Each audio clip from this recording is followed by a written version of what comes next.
Institute. It's a distinct pleasure and honor to introduce Leslie Vosshall, Robin Chambers Newstein Professor of Neurogenetics and Behavior at Rockefeller University, Director of the Kavli Institute at Rockefeller, and Howard Hughes Investigator. Leslie received her undergraduate degree at Columbia University and then moved to Rockefeller, where she got her PhD. She then moved back to what I think is her true home, to Richard Axel's laboratory, where she cloned the Drosophila olfactory receptors. She then moved back to the more private university, where in her own lab she continued studying Drosophila olfaction. In addition to these very elegant studies, she decided to study two more animals, humans and mosquitoes. She's been doing really creative psychophysics experiments, deciphering human olfactory perception, but she's also turning the mosquito into a model organism. And her work the last decade is starting to reveal how mosquitoes become attracted to humans by their smell and how mosquito repellents prevent this process. And these are experiments with tremendous translational and really humanitarian significance. In this note, I will finish my introduction by saying that Leslie, in addition to being an amazing scientist, is a true scientific ambassador and a role model for all of us who are younger than her. She's outspoken, relentless, and hilariously funny. And she's teaching us how to break barriers we inherit from the past and how to share our scientific discoveries very, very fast without the delays of the peer review process. So Leslie, I want to thank you for being who you are and for coming here to talk about the most dangerous animal in the world.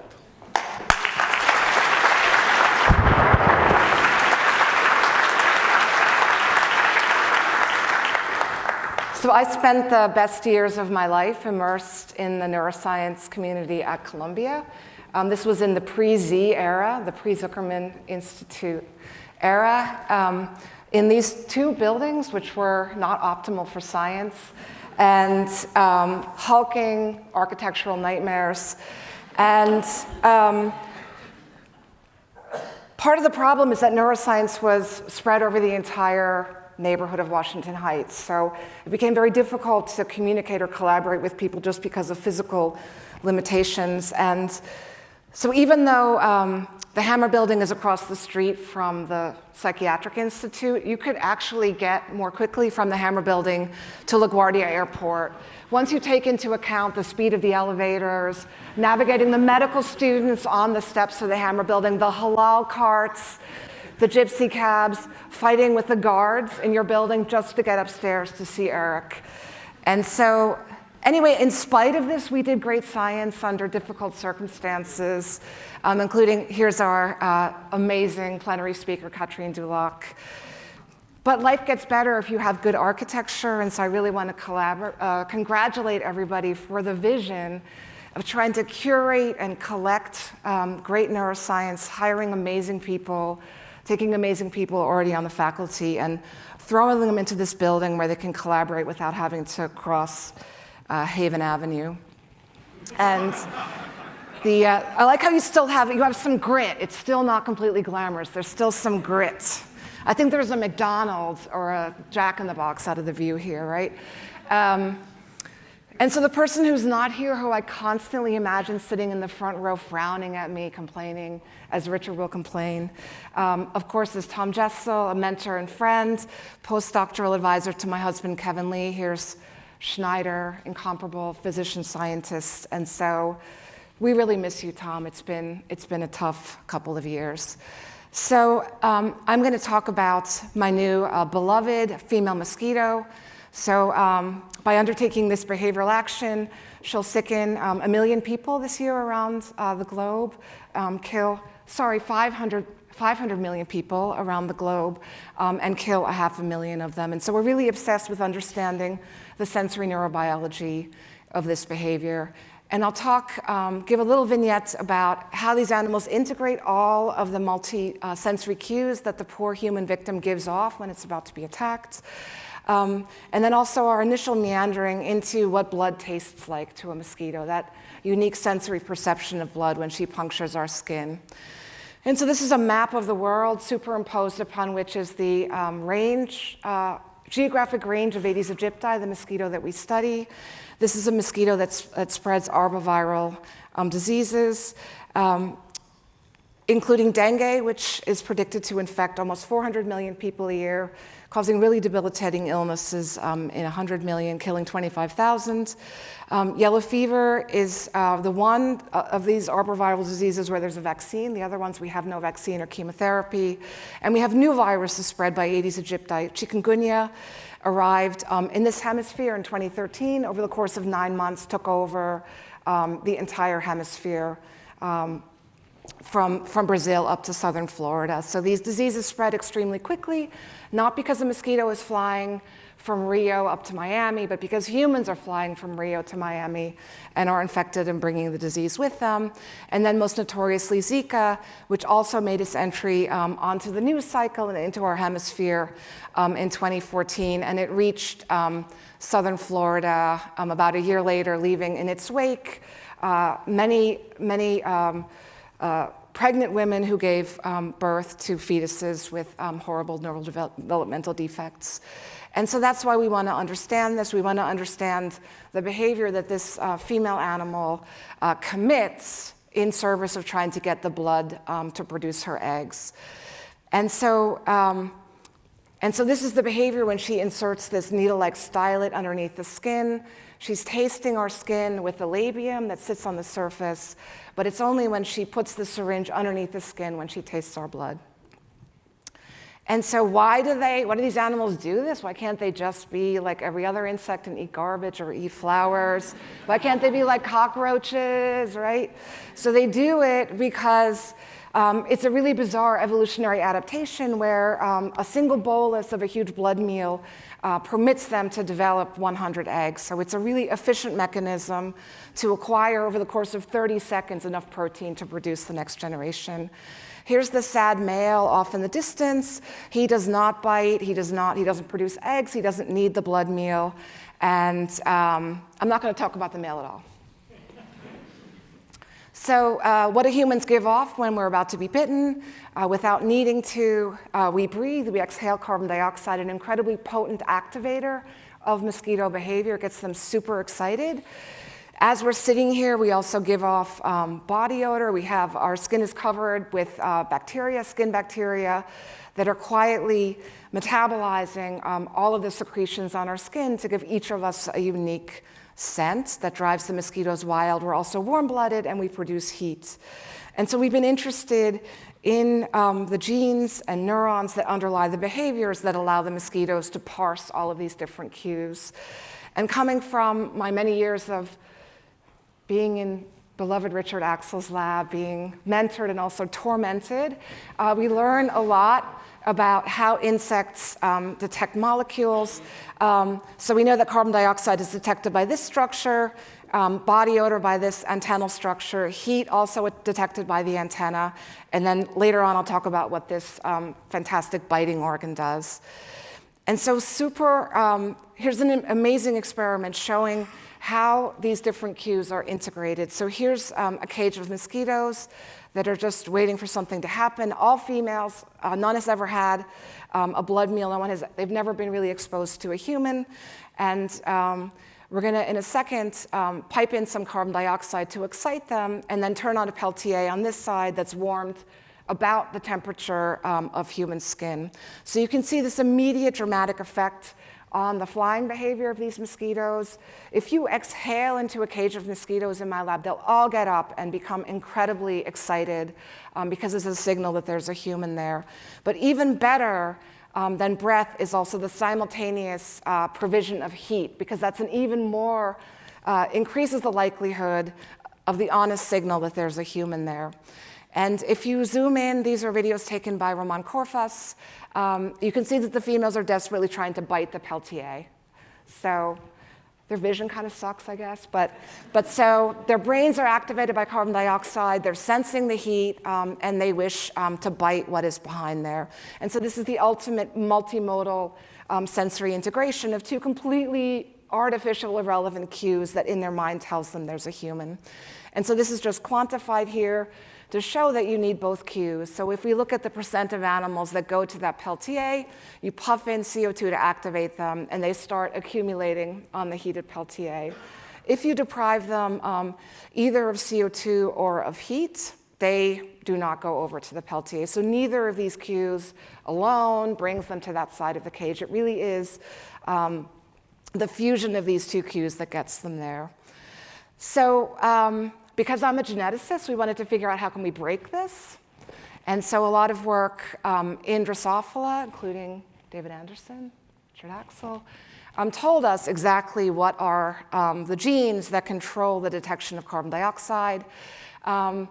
The essential subunit of this CO2-gated ion channel structure is a gene called gustatory receptor 3. These experiments were done before CRISPR, in the pre-CRISPR era, so we used zinc finger nucleases to disrupt this single gene of the 14,000 genes in the mosquito genome.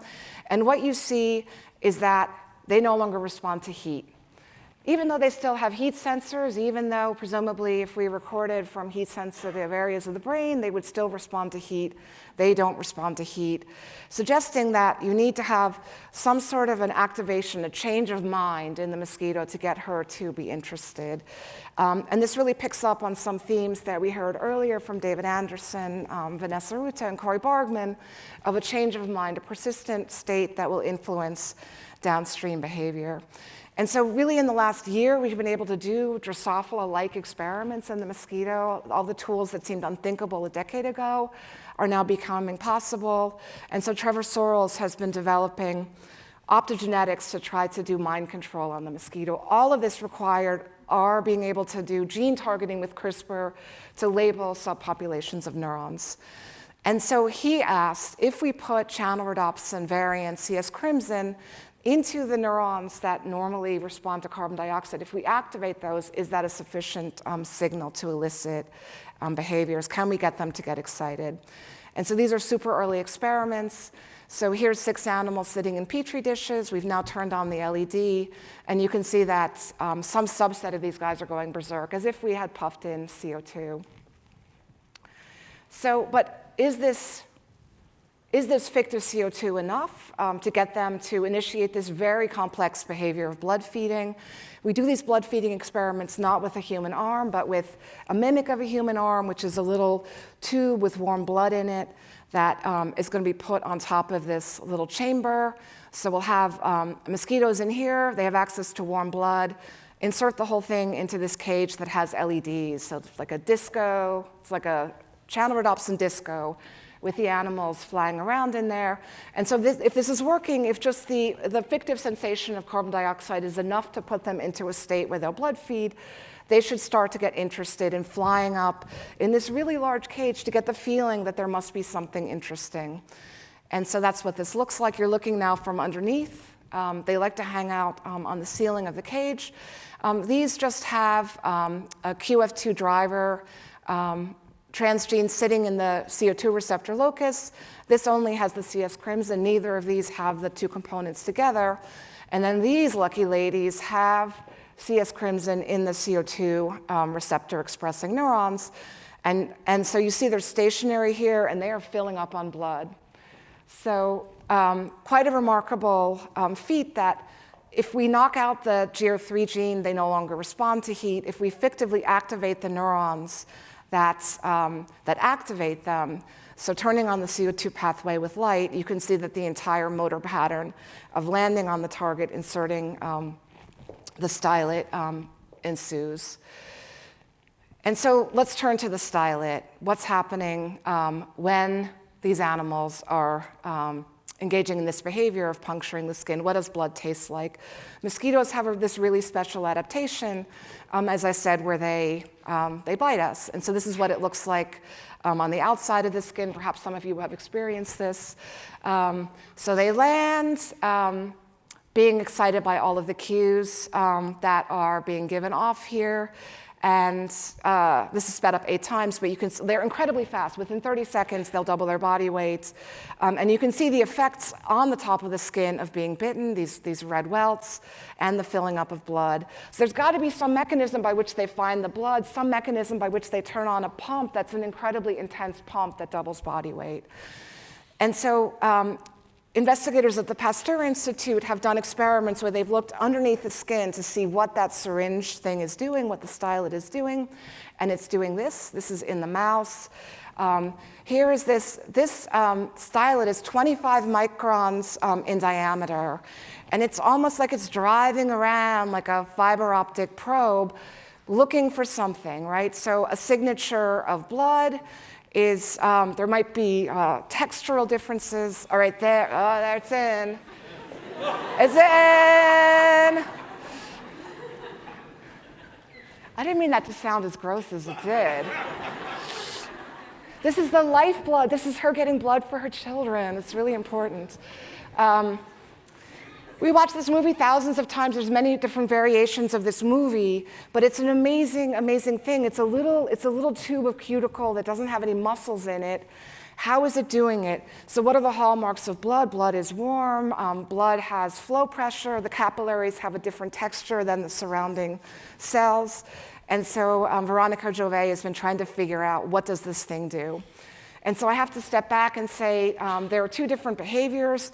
Females don't do this because they're hungry. They do it because they're feeling maternal and they need blood for their eggs. Normally, day to day, they'll feed on, in the lab, sucrose, and out in the world, they'll feed on flowers and as an energy source.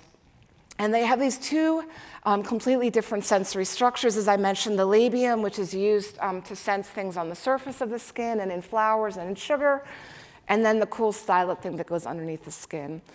And so there's this duality between sensing sugar and sensing blood that Veronica has been investigating.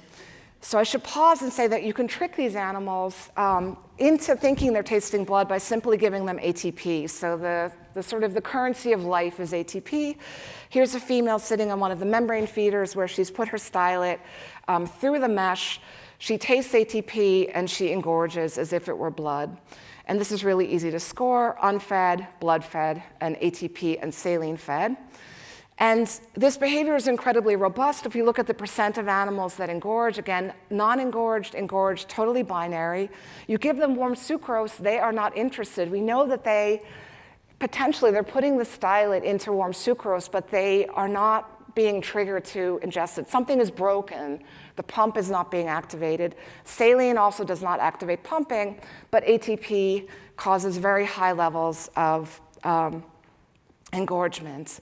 So this work is inspired by work in the 1960s by Rachel Galoon, who made these foundational discoveries that ATP is a feeding stimulant, and you don't need to metabolize the ATP. So if you have non-hydrolyzable analogs, they're just as delicious. So all of these variants that cannot be hydrolyzed taste to the animal just like ATP, and they engorge just as well on each of them. So whatever it is, it's some sort of a taste modality that's ATP-like that is triggering this behavior.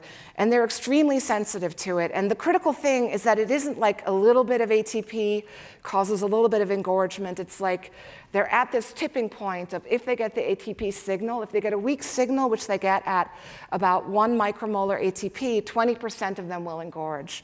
So increasing the concentration of ATP merely flips them into a greater probability of engorgement.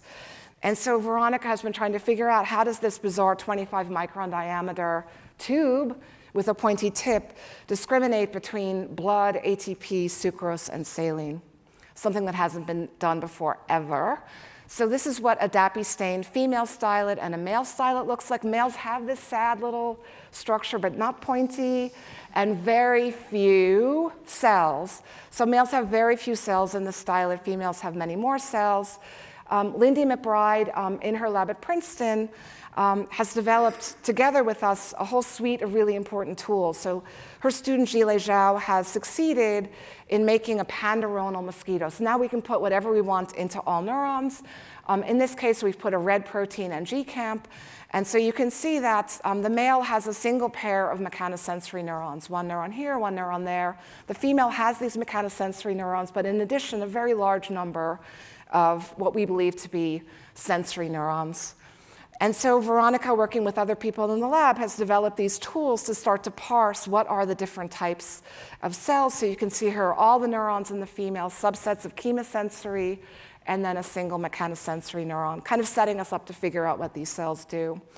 So we heard a lot of really fancy work today about single-cell RNA-seq. We're not there yet, but we have tried to figure out what's the molecular signature of the female stylet, the male stylet, and the sugar-feeding organ, the labium, in search for whatever the molecules are that allow these females to taste blood.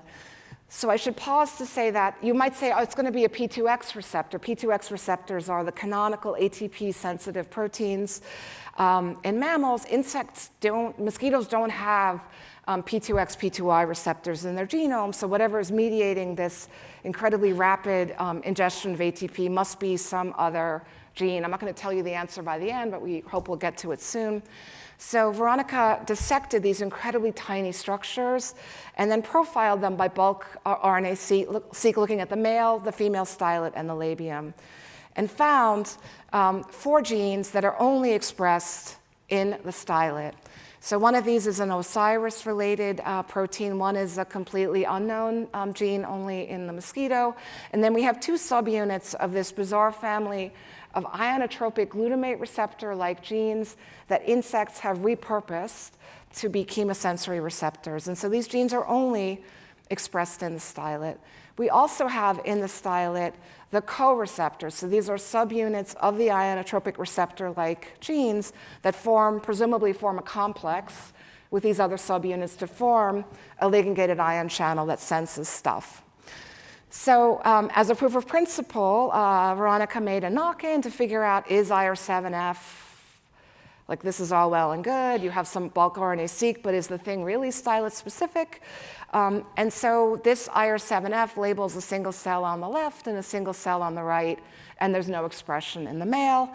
And if she follows these projections into the brain of the female, she finds really selective innervation here in the primary taste areas, the subesophageal zone, and absolutely nothing in the male, as you'd expect, and absolutely nothing anywhere else. So this is a really interesting example of a gene that's highly selectively expressed in the stylet.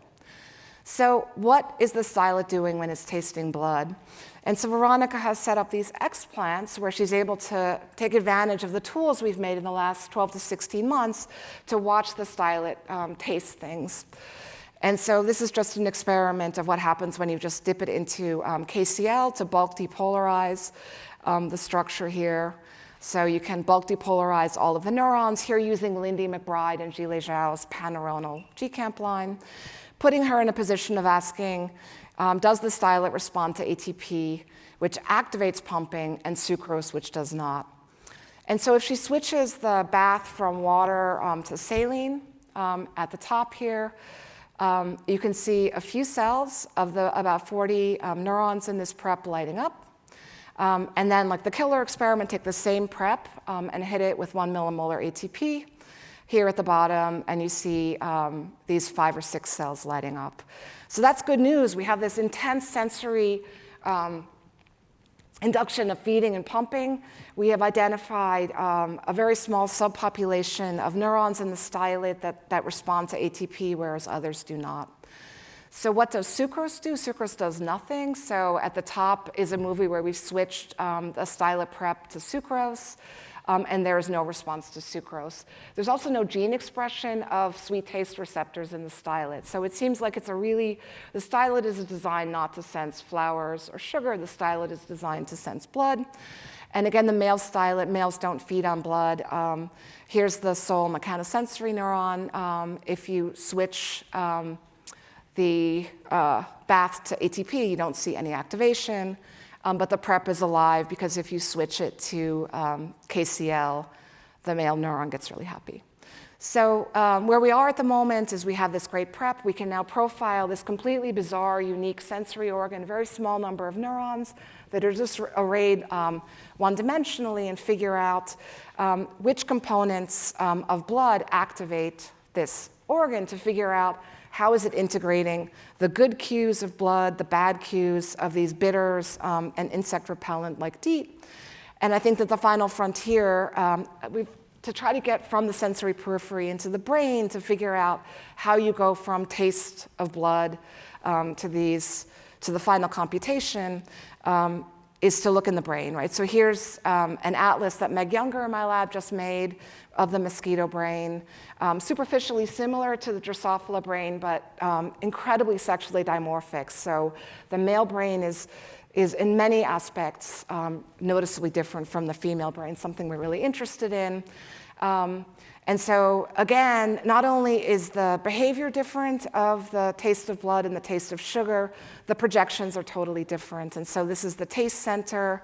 If Veronica fills the stylet, all these ventral projections, and all of these dorsal projections for sugar. So I think we're in a really good place to understand how blood tastes, how this animal activates this pump, the fundamental behavior to them transmitting these diseases, and my lab, my funders, and thank you very much.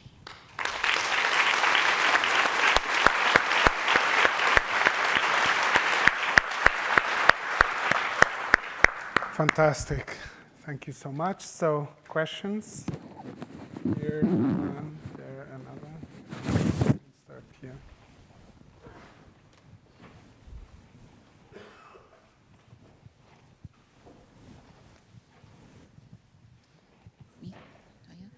Hi. Do you think this holds true in other insects that suck blood, like sandflies or ticks or other insects? Yeah, so how homologous are these mechanisms in other biting insects? So blood feeding is, as you probably know, super specialized. So ticks, non-insect arthropods do it, sandflies, horseflies. Most of those guys spread diseases. So, I mean, they all have some sort of a siphoning organ. And I don't know, but I think that the kinds of things that we're looking for here and the advances in techniques that allow any animal to become a model organism, as Vanessa showed so brilliantly this morning, any animal can become a model organism. And I would love to look at the tick, because I had Lyme disease last year and it was the worst. So now I really hate ticks and I really want to understand them. Alice? Very, very nice talk, thank you. I was wondering, in those experiments where the mosquitoes feed only on ATP and saline, do they afterwards go on to lay eggs? Yes, so is ATP and saline enough to trigger egg development? No. So protein, you need a certain threshold of protein to be able to signal to the ovaries to begin egg production. We just had a recent paper showing that you can feed these animals diet drugs using this technique to fill them up as a way to trick them into thinking that they've had the protein, but the saline and ATP alone do not drive egg development. Leslie, one there, but I'll ask while the mic goes. Leslie, when you showed the movie, so there's a sensory part, but there seems to be a sensory motor thing where if like some sensing of a gradient and control to get to the optimal place. Yeah. I think it's a real mystery. It's not there are no. It's a tube of chitin. It's a tube of cuticle with probably very few. We don't see much evidence of either glial or support cells. It's really just pure neurons. So all we can think is that it's guiding itself. There are muscular contacts when it reaches the head, that it's some sort of a guidance principle. I mean, maybe somebody who makes medical devices could explain how this works, but I think it has to be guided by feedback from the sensory. It has to be. One here and one here. So here. First. Thank you for the interesting talk. Do you know, I have heard that blood group A, people with such blood group get bitten more often by mosquitoes. Do you know if that's true? And if so, how would that affect the stylet functioning? Yep. So everybody wants to know why some people are mosquito magnets. It's like the most important question, and it's controversial whether blood type dooms you to be a mosquito magnet. There's one paper that says yes, one paper that says no. We tried to do this with 150 subjects, and it's underpowered because there's so many blood types. I think that the differences in attractiveness are acting on the external sensory part, not on the taste of blood. But we don't have the data. It's a great question. One more from Ken. Do you know why is this particular creature so potent at transmitting diseases?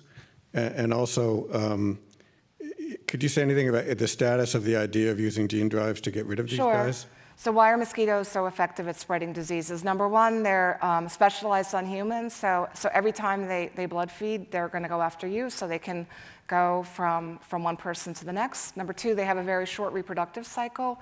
So every 4 to 7 days, they're hungry for another blood meal. Unlike ticks. So ticks have a very long lag between meals. And third, they sort of co-evolve with the viruses and the pathogens to just be really good at replicating the viruses and the plasmodium without getting sick. So there's not much of a fitness cost to the mosquito.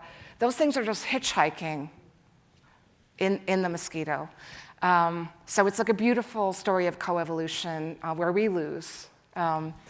So gene drive, it's all over the news. There's various companies and nonprofits, a lot of funding from the Gates Foundation to make the mosquito be the agent of change, have the mosquito eradicate itself.